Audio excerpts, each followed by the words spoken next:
오늘 설교는 우리 교회가 설립된 이후로 가장 힘들었던 일을 2008년에 겪었는데 그 힘듦을 다 겪고 나서 전한 설교입니다. 오늘 그 설교를 조금 손질해서 다시 전하는 이유는 세 가지입니다. 첫 번째 이유는 지난 주일에 말씀한 이전 설교를 다시 하게 된 이유와 같은 것입니다. 그 이유가 무엇인지는 오후 특강 시간에 말씀드릴 것입니다. 두 번째 이유는 목회자의 관점에서 여러분의 관점과 다를 수 있습니다. 우리 교회가 지금 처한 상태가 2008년에 겪었던 상태보다 더 심각하다는 사실 때문입니다. 세 번째 이유는 2008년에는 힘든 과정을 다 겪어내고 이 설교를 했습니다. 근데 이번에는 이 힘든 일을 겪기 시작하는 초반에 전함으로써 성도들이 하나님 말씀에 순종해서 이 힘든 위기를 오히려 한층 더 성숙할 수 있는 은혜의 기회로 삼고 싶다 하는 간절한 마음 때문입니다. 하나님의 말씀은 살아있습니다. 그래서 순종하려고 힘쓰는 성도와 그렇지 않은 성도의 심령에서 하나님의 말씀에 대한 반응은 각각 다르게, 전혀 다르게 나타나게 됩니다.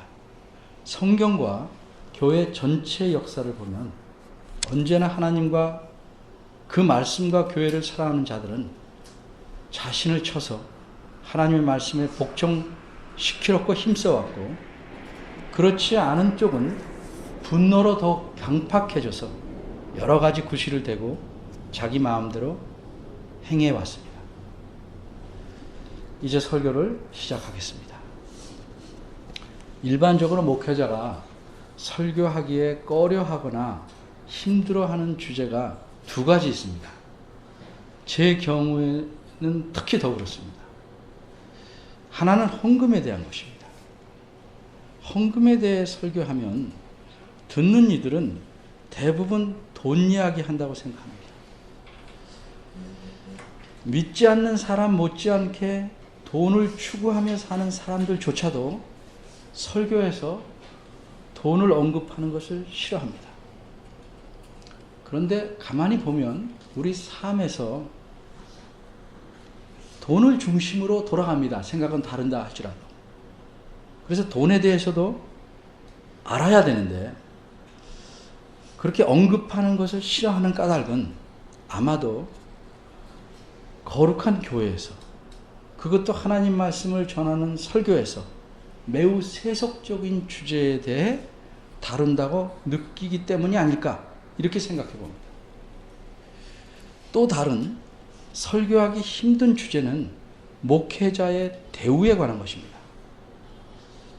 이 주제는 내가 다른 교회 가서는 말할 수 있어도 내가 목회하고 있는 교회에서 말하기는 어색하고 쑥스럽고 심지어는 구차한 느낌까지 드는 그런 주제입니다. 그래서 이 두 가지 주제에 대해서는 저도 가급적 설교하기를 피해왔습니다. 이번까지 설교로는 2008년에 한 번, 똑같은 거 지금 한 번, 딱 두 번입니다. 20년 목회. 그런데도 오늘 이렇게 힘든 주제 중 하나에 대해 설교하려는 데에는 이제까지의 목회를 반성하며 저 나름대로 깨달은 이유가 좀 있기 때문입니다. 저는 우리 교회 교우들이 어느 교회에서 신앙생활을 하셨든지 적어도 수년 이상 교회 생활을 한 분들이므로 비유하자면 구구단 정도는 알고 있을 것이라고 생각했습니다. 그래서 그동안 구구단은 놔두고 곱셈과 나눗셈을 부지런히 가르쳐 보려고 애써왔습니다.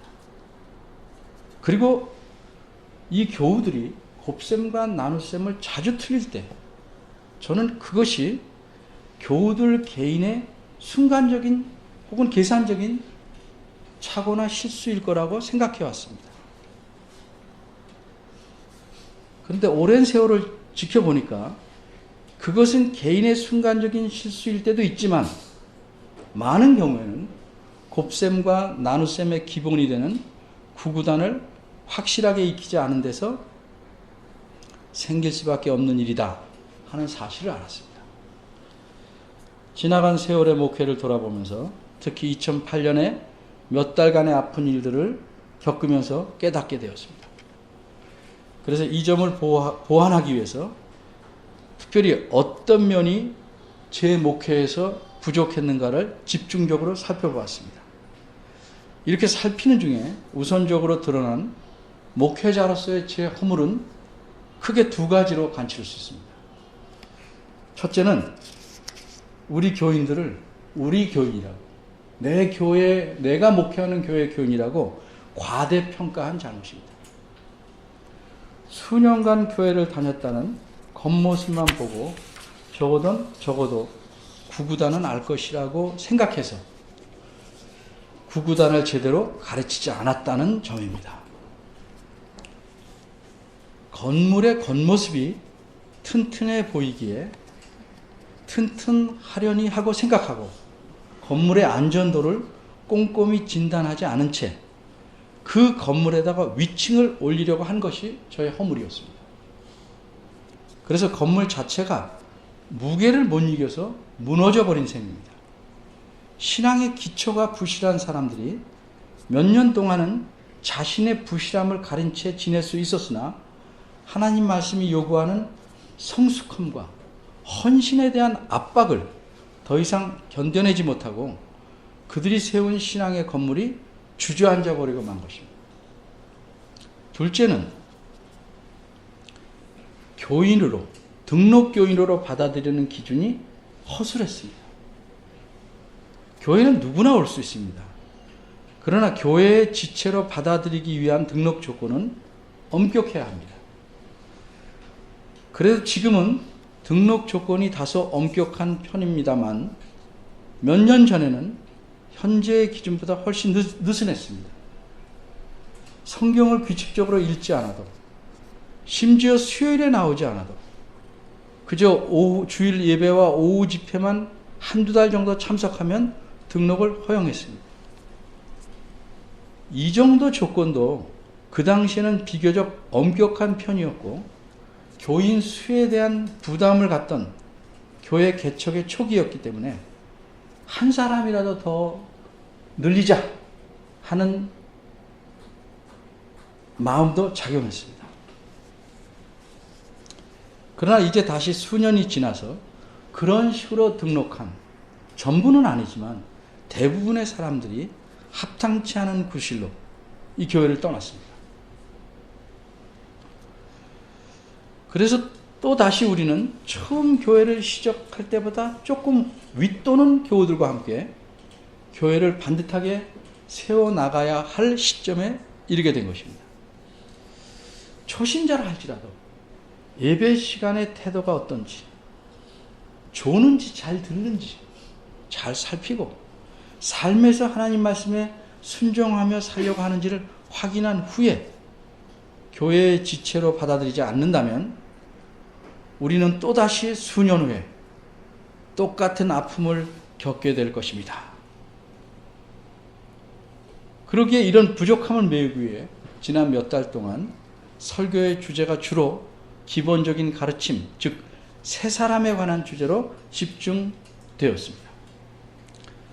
그리고 오늘도 마찬가지로 비록 말씀드리기는 어색하지만 용기를 내서 신앙생활에서 반드시 알아야 할 기본적인 내용을 설교하려고 합니다. 아래와 같이 본문을 세 가지로 나누어서 생각해 보려고 합니다. 첫째, 목회자에 대한 교인의 책임. 둘째, 그렇게 책임져야 하는 이유. 셋째, 책임지지 않을 경우의 결과.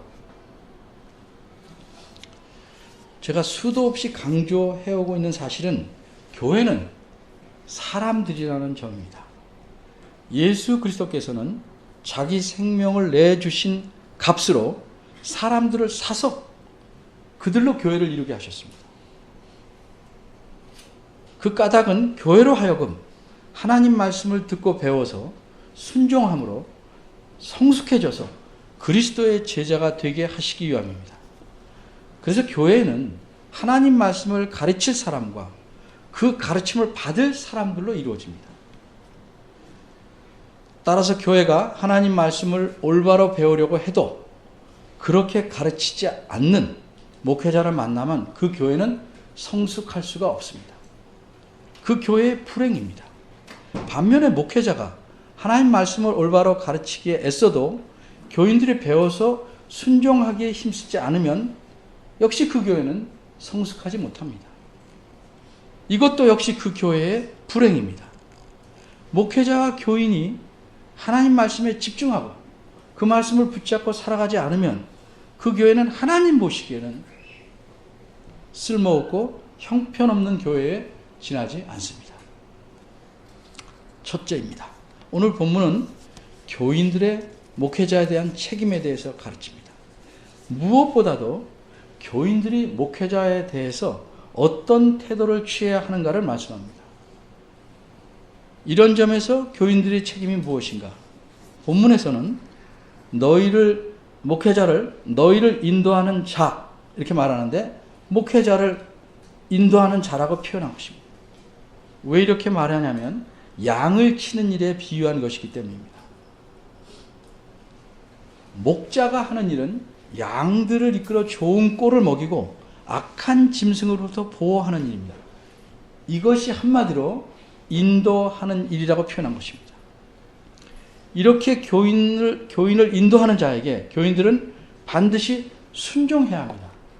물론 교인들을 하나님 말씀으로서 옳게 인도하지 않고 그릇 가게 하는 자들에게 또 그릇 가게 하는 가르침에 대해서는 순종해서는 안 됩니다.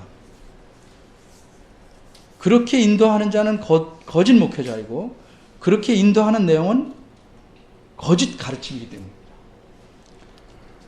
예수님의 제자인 사도 베드로가 쓴 편지에는 이런 말씀이 있습니다. 너희 중에 있는 하나님의 양무리를 치라. 베드로전서 5장 말씀입니다. 맡기운 자들에게 주장하는 자세를 하지 말라. 2절 3절. 이 말씀에서 알 수 있는 사실은 양무리의 주인은 하나님이시라는 사실입니다. 인도를 받는 교우들은 물론 그들을 인도하는 목회자도 하나님의 양입니다. 신분의 차이가 없습니다. 하는 일의 차이입니다. 이들 모두의 주인은 오직 하나님이십니다. 그럼에도 불구하고 하나님께서는 목회자 양에게 다른 양들을 인도하는 일을 맡기셨습니다. 이것은 목회자가 주님의 말씀, 하나님 말씀을 먼저 듣고 앞장서서 따라감을 뜻합니다. 그럼 다른 형제 양들은 그걸 보고 따라오는 것입니다. 주인의 뜻을 무시하고 자기 마음대로 인도하거나 주인의 뜻인 것처럼 속여서 인도하는 것은 나쁜 짓입니다. 더구나 다른 양들에게 주장하는 자세, 즉 자신이 주인인 것처럼 다른 양들 위에 군림해서 그들을 지배하는 것은 악한 일입니다. 그래서 교회에서는 주인이신 하나님의 뜻을 무시하고 사람의 뜻대로 하려는 일을 가리켜 독재라고 합니다. 독재란 목회자만 할 수 있는 게 아니고 교인들도 할 수 있습니다. 목회자이든지 교인들인지 누구든지 또는 어떤 그룹이든지 간에 주님의 뜻을 무시하고 자신의 뜻을 관철시키려고 이것이 좋다 또는 효율적이다 하는 등등의 어떤 이유로든지 다른 교우들을 밀어붙이는 것은 그건 독재입니다. 반면에 민주적이란 목회자와 교우들이 함께 머리를 맞대고 주인이신 하나님의 뜻을 잘 행하려는 태도입니다. 교인들은 자신들을 하나님 말씀으로서 바르게 먹이는 목회자에게 순종하고 복종하라. 이렇게 오늘 본문은 강조합니다. 순종하되 그저 단순히 말만 기계적으로 잘 듣는 것이 아니고 존경함으로써 순종하는 것, 이것을 여기서 복종이라고 말한 겁니다.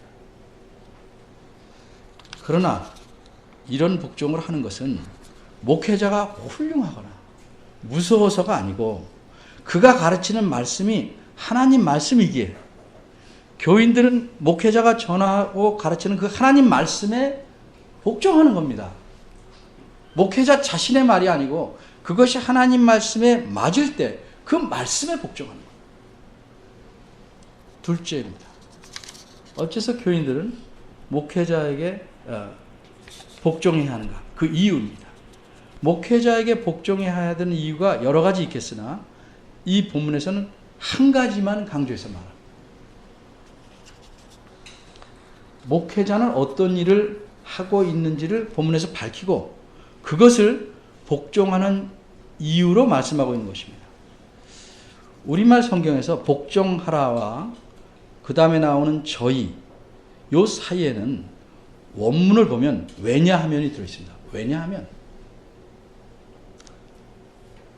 그리고 저희는 하고 쭉 너희 영혼을 위하여 경성하기를 자기가 회개할 자인 것 같이 하느니라. 여기까지가 왜냐하면과 연결된 부분입니다. 그래서 왜냐하면 다음의 문장을 원문의 순서대로 직역하면 이렇습니다. 저희는 경성하고 있는 중이다.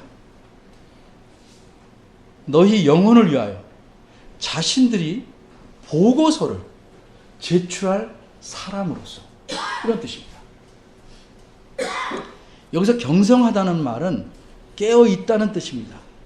밤에 목자들이 잠자지 않고 들에서 양떼를 지키기 위해 깨어 있는 것을 뜻합니다. 목자가 잠을 자면 양은 짐승에게 물려 죽습니다. 교인들을 거짓 가르침으로 유혹하거나 잘못된 행실을 따르도록 미혹해서 악한 길로 이끌어가려는 사람들로부터 지키는 일이 목회자의 일입니다.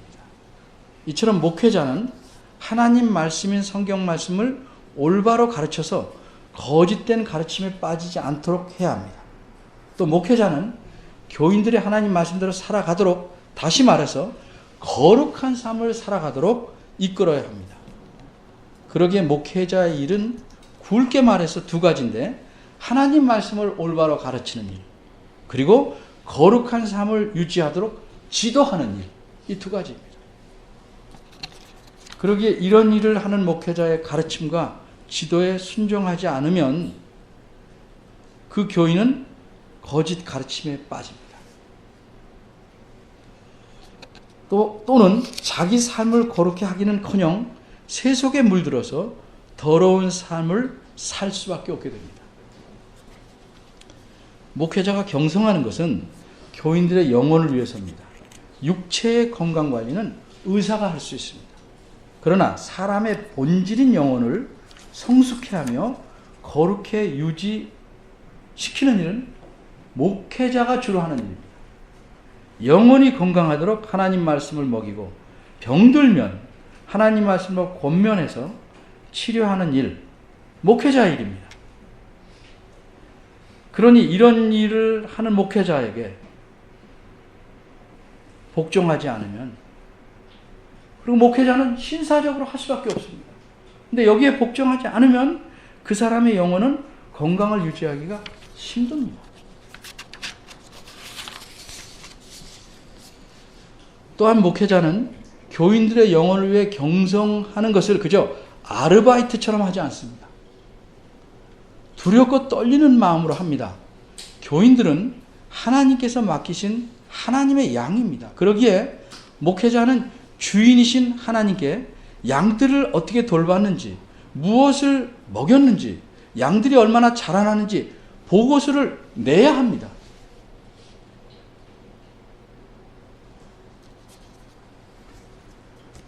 잘못 돌보거나 잘못 먹여서 양들에게 문제가 생기면 그 목회자는 하나님께 심히 큰 심판을 받게 됩니다. 꼭 마지막 때만 받는 건 말하지 않습니다.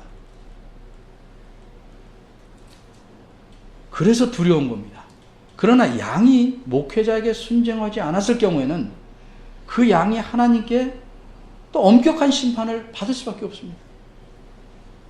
칼빈 목사님은 이 점에 대해서 이렇게까지 말했습니다.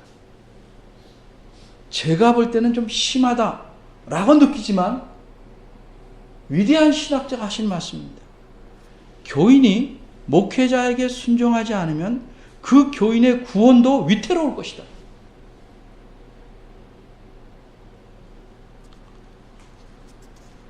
이처럼 하나님께서는 교인들을 그 교회의 목회자에게 전적으로 맡기신 겁니다.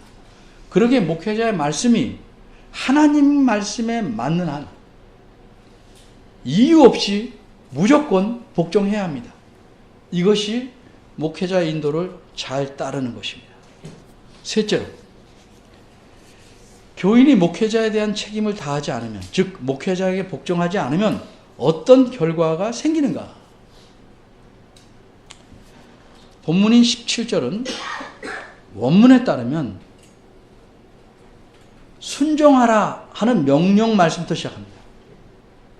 우리말은 이렇게 너희를 이렇게 됐지만 순종하라 하는 명령의 말씀부터 시작합니다.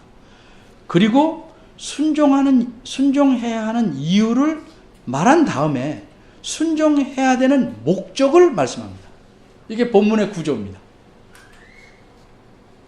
이 목적에 해당하는 부분이 저희로 하여금 즐거움으로 이것을 하게 하고 근심으로 하게 말라.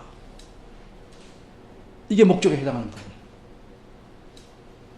바꿔 말하자면 목회자로 하여금 즐거움으로 목회하게 하고 근심하게 하지 않게 하기 위해서 복종하라는 겁니다. 교인이 복종하지 않으면, 하나님 말씀에 맞는데 복종하지 않으면 목회자는 근심할 수밖에 없습니다. 여기서 근심이란 단순한 걱정 정도가 아니고 탄식하며 신음한다는 뜻입니다. 하나님 말씀에 복종하지 않으면 그 사람의 영혼이 병들어 말라가고 마침내 망할 수밖에 없는데 도무지 말을 듣지 않으니, 그리고 강제할 수 없으니 영혼을 책임진 목회자로서는 탄식할 수밖에 없습니다.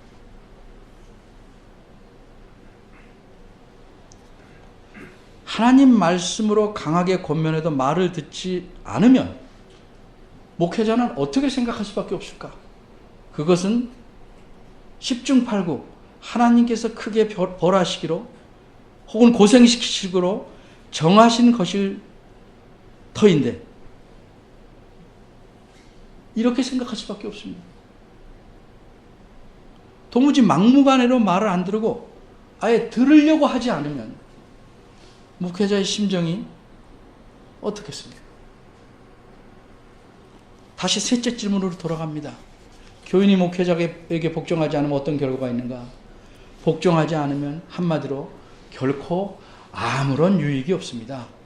목회자를 탄식하고 신음하게 만들면 그 사람에게 도무지 유익이 없습니다. 쉽게 말해서 집에서 부모를 걱정시키면 그 자식에게 유익이 없는 것과 마찬가지입니다. 목회자가 즐겁게 목회하도록 하는 것이 교인들에게도 유익이 많습니다. 선물을 하거나 대접을 해서 즐겁게 하라는 뜻이 아닙니다. 목회자가 전하고 가르치는 하나님 말씀에 복종해서 목회자를 즐겁게 해야 합니다. 하나님 말씀에 복종하면 그 사람은 성숙합니다.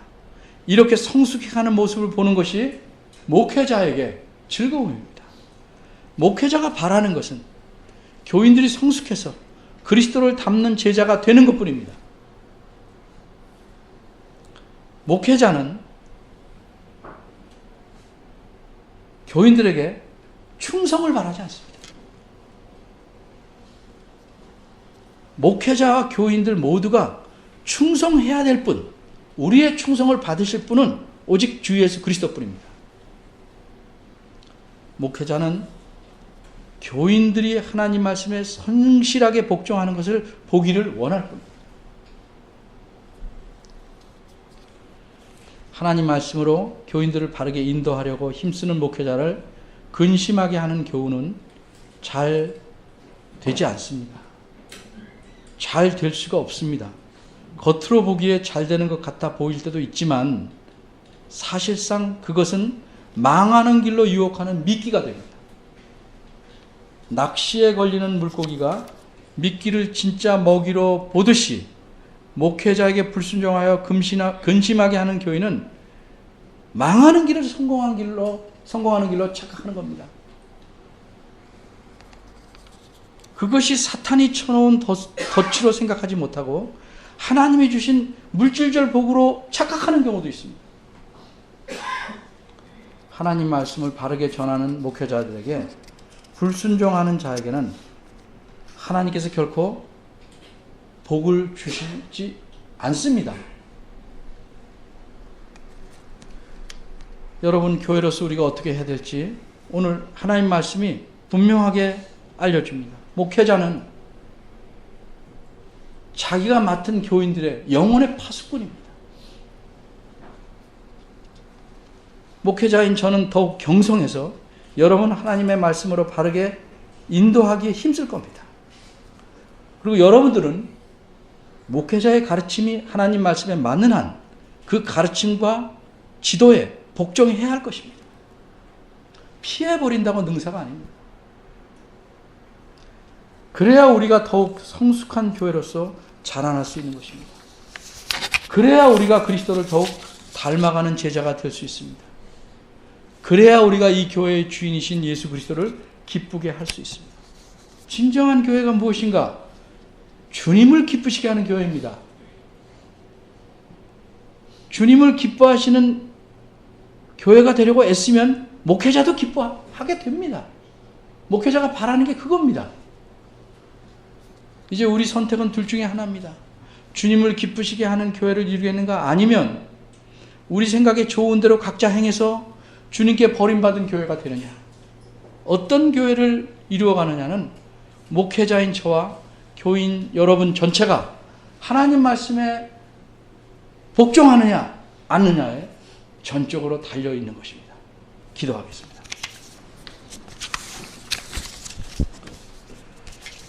하나님, 이 본문 하나님 말씀 앞에서 저희가 하나님의 뜻을 겸허히 또 반듯하게 생각해 봅니다. 저희 안에 계신 성령 하나님께서 이 말씀을 곡해하지 않도록 도와주시고 하나님께서 우리에게 하신 말씀의 의미를 깊이 깨닫고 더욱 성숙한 자리에 올라서는 교회가 되게 하시고 교회의 교우들이 되도록 은혜 주시기를 바랍니다. 이렇게 주시려는 은혜를 스스로 걷어차지 않게 하시고 늘 주의 은혜를 겸손히 받고 감사할 줄 아는 저희들 되게 하시옵소서. 예수님의 이름으로 기도합니다. 아멘. 다 같이 일어나셔서